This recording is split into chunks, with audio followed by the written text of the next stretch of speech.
Good morning, everyone. Welcome to Thursday. It is February the 13th. You are almost there. Friday is right around the corner. Keep on keeping on. We're going to get there together, everyone. I'm Tara Joy. And hopefully by Friday, we will dry out. I'm Lisa Salvadorini. It is 7 a.m. It's time to talk weather. Here's Matt Hammer. Good morning, Lisa and Tara. Good morning, everybody. As we go throughout the rest of our Thursday today, we are looking at rain throughout the lower Hudson Valley this morning, tapering off to just a few scattered showers. We did have some snow and a wintry mix last night, washed away already, even areas north that had that towards 84. Temperatures today in the middle and upper 40s through this afternoon. Morning rain showers steady, then just tapering off to a few spotty showers through early this afternoon, and then we'll tend to dry things out towards this evening. Partly cloudy skies and turning colder overnight. Our lows tonight in the middle and upper 20s, a little bit of a breeze around, and it will start to feel like the teens during the late night hours. We have some really cold air on the way for the next couple of days. We'll talk about when our next warm-up is, though, on that 7-day forecast, of course, coming up in just a few minutes. Very good. Thank you, Matt. Outside we go, 7 a.m. and things are starting to brighten up at the Tarrytown train station. You can see the bus pulling through. The train will be doing the same thing in just a matter of moments. So far on or close to schedule for both your buses and on the rails. We'll get a look at the roads in just another minute. Westchester County officials are trying to decrease the number of wrong-way driver incidents in our area. News 12's Lisa LaRocca joining us now from White Plains with all of those details and what those officials are trying to do as they push for more safety on our local roadways. Lisa, good morning. Good morning to you, Lisa and Tara. Good morning, everyone. Yeah, unfortunately, we see these wrong-way accidents or people getting on just avoiding accidents all the time at our roadways. I mean, this is one spot right here by the county center, again on the Bronx River Parkway, and that they're really kind of concentrating on that, the on and off ramps. I mean, you know, this can be a confusing spot. It's getting lighter now, but you know, when it's dark, when it's raining, a lot of times if you don't know the area that well, it's not too hard, like right here, to be going the wrong way. So, you know, that's certainly an issue. Now, of course, you take a look at this video, it was broad daylight when you had a driver caught going the wrong way on Westchester Avenue just this past Sunday. Luckily, you had a Harrison police officer that was patrolling the area and was able to stop the driver just moments before that driver got on 287. Now, in light of that incident, and then you had, of course, the other one just recently going the wrong way. Unfortunately, that accident left 2 people dead. So Westchester County Executive George Latimer is creating a task force to look into entrance and exit ramps on the Bronx River Parkway. The task force will be made up of citizens and elected officials, and they'll work to identify problems such as the need for new signage perhaps, and try to come up with immediate solutions to put an end to all of this. So in addition to the creation of the new task force, Westchester's Department of Public Works and Transportation they are in the process of reviewing the latest wrong-way driver incidents that took place in Harrison. So hopefully they can come up with some ideas, some solutions, so we don't see this happen anymore. I said this earlier, and if I can, I just wanted to share this with you again. Over the years, speaking with police officers, talking about driving, the time that those of us at the morning newscast were driving, we're on the roads, nobody else is really on, 3 o'clock in the morning, they've said the same thing. If you are driving that time of day, it is safest for you to stay in the right-hand lane, because very often wrong-way drivers think they're in the right-hand lane, but they're actually in the left-hand lane. And I can tell you, I've come across some wrong-way drivers over the years, and every time they have been in the left-hand lane, and luckily I followed the advice of police, they were in the right-hand lane. They follow that same kind of rule of law when they're doing the overnight. So just something to think about if you happen to be out on the roadways overnight, early, just stay in that right-hand lane. It's a good way to hopefully avoid any wrong-way drivers you may encounter. Meantime, we'll keep you up to date, let you know how that task force is progressing. We're in White Plains. Let's go back to the studio. Lisa, thank you. The father behind the Sarah Lawrence cult case pleading not guilty in court to 9 federal charges. 60-year-old Lawrence Ray is accused of sex trafficking and extorting former Sarah Lawrence college students for years, and that includes his own daughter. In court, it was revealed 20 to 40 electronic devices were recovered from the defendant's home, some belonging to the victims. The father allegedly forced victims to tape false confessions and sexually explicit images on their devices that he used for the extortion. They gain their trust. They get information from them. They use this information to fill a need. They isolate them. That's when the abuse usually begins, with the trafficking. The FBI will also be searching Ray's 7 iCloud accounts, properties, and emails. His next court appearance set for February the 26th. 7:04 in the morning, and additional samples could be collected today to try and determine when a do not drink advisory can be lifted in New Paltz.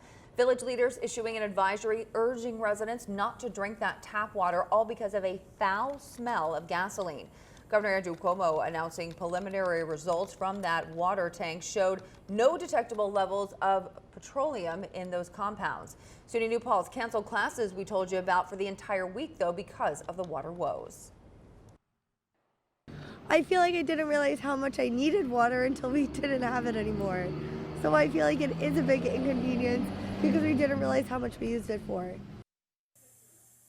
No word yet on when the water advisory will be lifted in New Paltz. Of course, stay with News 12 and News12.com. We will continue to bring you the latest developments. A construction worker is dead after being electrocuted in New Rochelle. Police say this incident happened yesterday afternoon at a construction site on Union Avenue. They say while working in a cherry picker, the worker accidentally hit high voltage wires. His identity has not yet been released.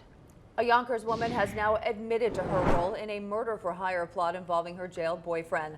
Laquana Kershaw appearing in court, pleading guilty to conspiracy. Her boyfriend, a co-defendant, Jason Garcia, was found guilty last month of several charges, including attempted murder.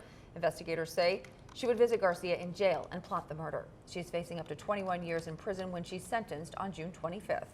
7 people pleading guilty to defrauding a government program that provides electronic equipment to schools. Federal prosecutors say the defendants billed E-rate for equipment and services that were not actually provided to their yeshivas. Back in 2016, the FBI raiding several yeshivas and businesses in Rockland and in Orange in connection to this probe. In total, more than $14 million worth of equipment never made it to the schools.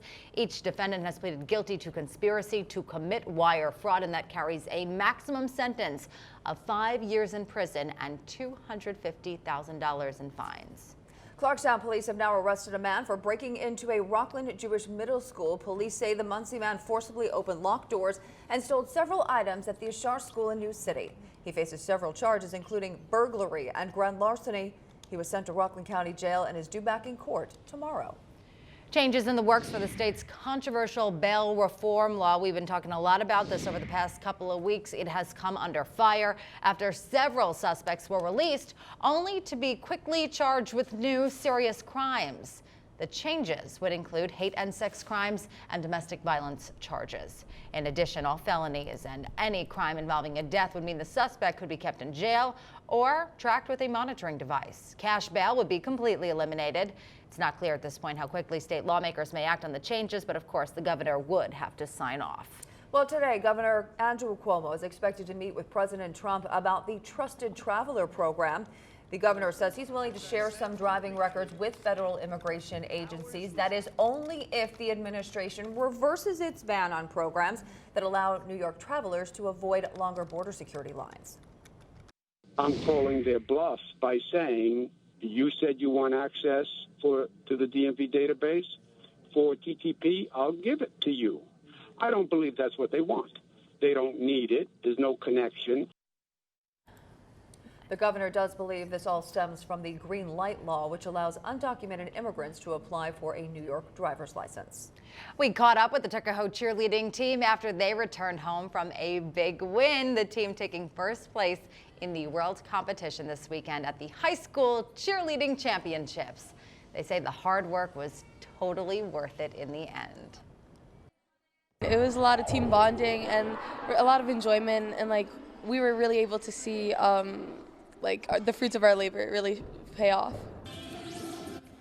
Isn't that great when you work hard for something and you have the intended outcome? Love to see inspiration it. Love for all to of see us that. this morning. More inspiration for you. The under 14 team doing pretty good too. They won second place in the nationals competition at Disney World in Florida too. So I mean, those lot of are talent. some fancy moves, and some of those girls, 9 years old, the youngest one. So it is so impressive to see I'm what trying they've to done. like identify them. I'm like, I'm pretty sure that was a layout that she just did. that a Round-off basket back handspring, back tuck. I have yeah. no idea what the Spirit jargon fingers is for all. whatsoever. Spirit I mean, fingers for the extent all. of my cheerleading was like 6th Ready? Okay. grade. Yeah, roll it, now shake it. That's where I Victory, lived. let's take it. Tara Well, taught it me that sounds cheer. great. I have no idea what you're talking about, but Matt, it we're sounds gonna great. cheer you on right Hey, now, do it. okay? Yeah. What would you cheer need the today? support. Though? What can we cheer about today? Umbrellas, please take them. There we go. That's all I got, everybody. As we go throughout the rest of our Thursday, yes, you will need the umbrellas from time to time. Look at that low visibility over the Hudson River right there towards the lighthouse. You could barely make that out in the distance. We do have some patchy, dense fog at the moment, and our showers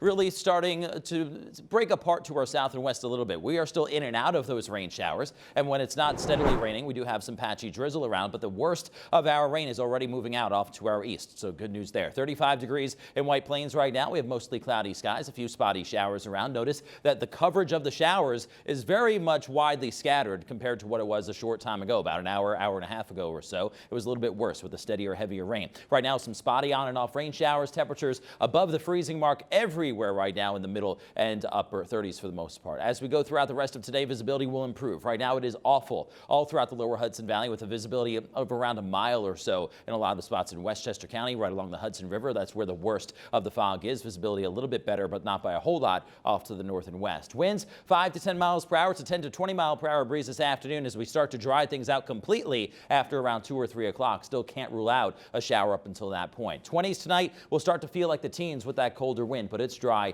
and partly cloudy, leading into a frigid Valentine's Day tomorrow. 32 for the high. Teens is what it will feel like the entire day, but at least we're back to sunshine tomorrow and Saturday. Still cold on Saturday, but of course we get that warm up starting on Sunday. Back in the 40s really all of next week with rain showers later on Tuesday, then back to the dry weather with a mix of sun and clouds on Wednesday. Tara? All right, Matt, 7:10, and time for a traffic check. Another one right now, and we're starting to see some problem spots out there this morning. Right now, our focus is in Dutchess and Putnam counties, and we have an accident on Route 9 South in the town of Wappinger. The crash just after the intersection with Middle Bush Road. We're seeing some yellow indications, meaning slowdowns in both directions. Take a look. They span both sides here. So take it easy if you're traveling through Wappinger, and be advised that Route 9 may not be the best option for you this morning. Another look right now, this time in Orange County, outside, getting a look at the fog and the cloudy skies as a result of all the rain we had out there this morning. Your focus right now on the thruway at exit 16. It's not slowing anyone down, though. It seems to be doing okay as you go through the Harriman Toll Plaza. Please use caution, drive appropriately for those conditions. Don't want anyone else having any other problems. You're watching News 12 and News12.com.